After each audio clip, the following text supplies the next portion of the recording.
está bien. Mis matemáticas me Sí, fallaron sí, hoy. sí, Pero sí, bueno, te fallaron. 14 años. Entonces ya vemos esto, ¿no? Ya empiezan a ver cyborgs. A lo mejor no están tan elaborados como esto, pero ellos están hablando, según yo, 2029. Ese es donde están ubicados la temática de Ghost in the Shell. Pero pues es interesante como todo esto también el tema de los hackers, ¿no? Ahorita, por ejemplo, pues Sí. todo el mundo ya conoce de lo que puede ser un breach, ¿no? Que es cuando se roban información, cuando te roban información a ti o te cifran las computadoras. O sea, ya lo tenemos como más Más en el presente, lenguaje. ¿no? O sea, ya es... Antes la seguridad cibernética ni se veía contemplada. Decían, pues en una computadora, ¿quién se va a poder Meter meter? o Ya, hacerle algo. Y ahorita ya es como algo que ya todos ya es una conocemos. cultura, ¿no? Ya es una cultura tanto del hacking y el contra-hacking, ¿no? Ujú. Y pues al final es Ghost in the Shell y bueno, otras películas también, pero de la que estamos tocando ahorita, Ghost in the Shell, pues habló mucho de eso y puso como que las baldosas sobre las cuales caminaron muchos, ¿no? Y hablando un poco de lo del algoritmo, pues sí era interesante conocer también, ¿no? Que todos decimos, bueno, soy súper único, soy súper especial y mis gustos nadie los tiene. Y de repente Y de repente analizas el algoritmo. ajá, y resulta que eres más común de lo que tú mismo te imaginas, pero Exacto. es parte de tu individualidad sentirte... Pues sí, único, ¿no? Y que sí hay como cosas que sí son, ¿no?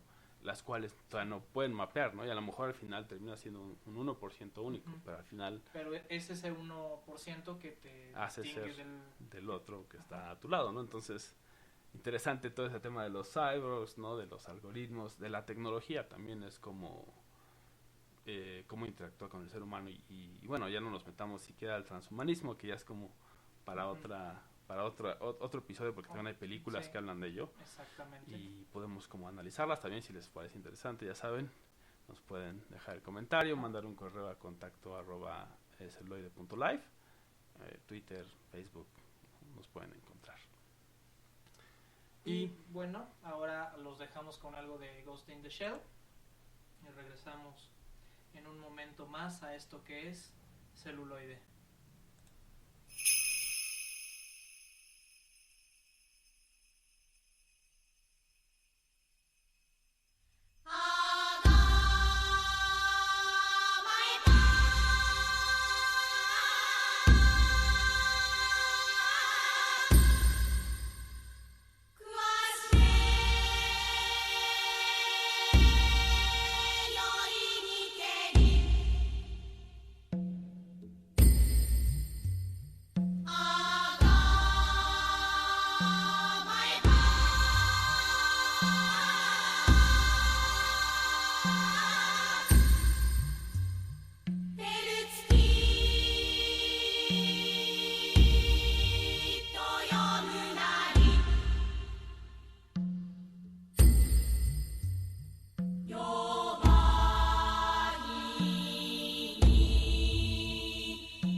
Ya estamos de regreso, eso fue algo de Ghost in the Shell.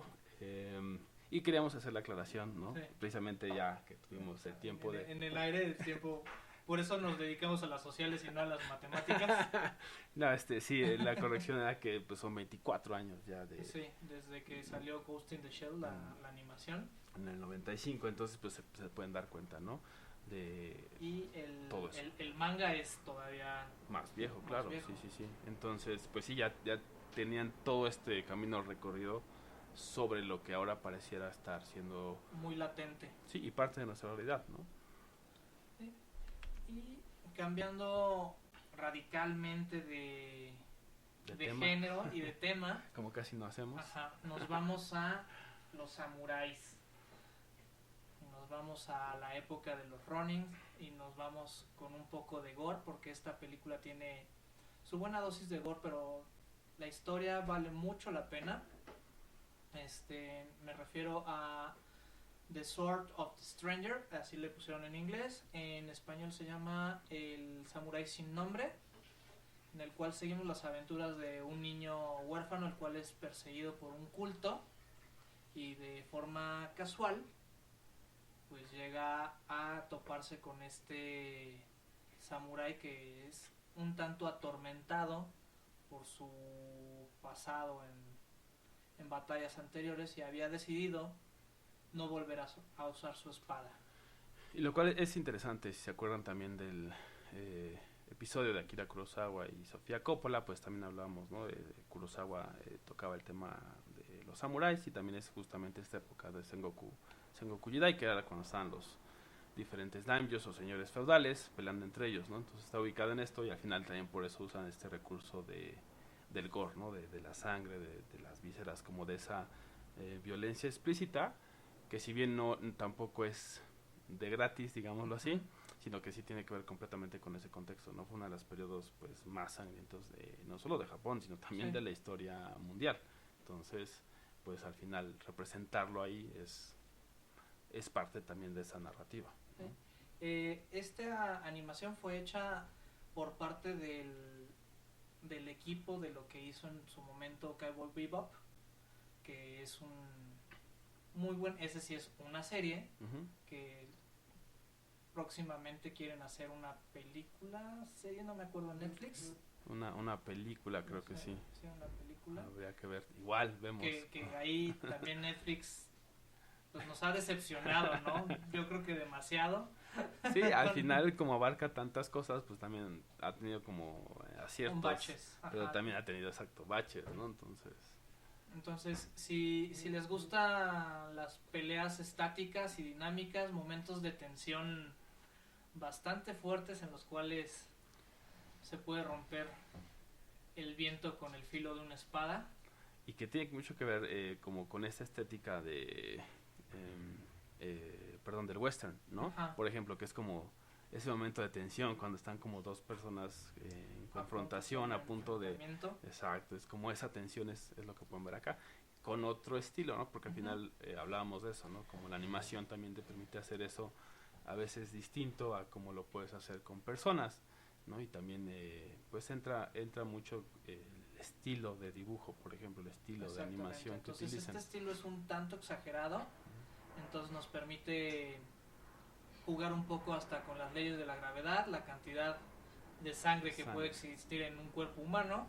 Exactamente. Y sobre todo algunos movimientos de cámara y juegos más técnicos que, de no ser por el CGI, que a veces se le invierte en las películas con personas, dígase, con actores reales, sería más difícil o muy caro lograr como contar la historia, ¿no? Y sí, claro, al final es como pues simplemente el tema del gore, ¿no? O sea, por ejemplo, me acuerdo mucho de Peter Jackson, ¿no? Que en sus inicios hacía mucho eso, ¿no? El cine gore y pues tenía que estar teniendo como litros y litros y litros de sangre de res, etcétera, ¿no? Y estarlos consiguiendo y es como muy difícil. En cambio el anime o la animación pues sí te da como mucho esa, digámoslo así, facilidad para representar esto, ¿no? Y como dices, jugar con eso, ¿no? O sea, de que de repente los cortes y son mucho más dramáticos, ¿no? Sí, que al final se también el movimiento, se exagera sí, todo, las consecuencias del movimiento, etcétera, el tiempo que suceden las cosas, ¿no? Como el slow motion, que cuando tú usas personas al final te das cuenta que está como distinto, y en el anime puedes jugar con ese tiempo, hacerlo literal, lo puedes expandir, lo puedes estirar sin que se note tanto, al menos hacia el ojo, ¿no? Como que no se vea que vas. Por ejemplo, en eso de estirar el tiempo, por ejemplo, yo me acuerdo que en Inception justamente, ¿no? Hay una escena que ya es ridículamente Sí, larga, cuando, ¿no? sí, O sea, cuando están todos los niveles, ¿no? sí, Está cuando están cayendo. todos los niveles. Y yo me acuerdo que yo no podía dejar de reírme, o sea, cuando se está cayendo la camioneta. Se está cayendo la camioneta y entras al segundo Ajá, nivel y del entras al sueño y segundo están así, nivel. están cayendo del hotel y entras al segundo Ajá. nivel y se está cayendo. Ajá, sí, Sí, sí, sí. entonces- Y todo es en cámara lenta, además. Entonces en cámara lenta, pero llega un momento que es sumamente absurdo. Sí, sí, sí, que dices, ¿qué? Ajá. Sí, ¿editor? Sí, ¿dónde Ya. está mi editor? Demasiado. Sí. Al final, pues es parte también de la personalidad de cada director, ¿no? También Sí, como sí. expresar eso, ¿no? Qué recursos utilizar, qué partes dejar, ¿no? Y la otra que hablábamos fuera de Ajá. antes del show es que no todos los directores son editores. Entonces hay quienes Se sí lo sientan hacen y se sí editan sientan. y así, ¿no? Pero hay quienes no y dicen, pues ahí está el editor. Y si bien sí pueden revisar y esto, puede que digan, me parece que lo que hiciste está Ajá, bien, me y- gustó y así y lo bye. dejo. Y pueden haber pues, algunas tomas que a lo mejor si él lo hubiera editado hubiera sido distinto, ¿no? Sí. Entonces, pues vamos con algo de The Sword of the Stranger. Espero que les guste y regresamos en un momento.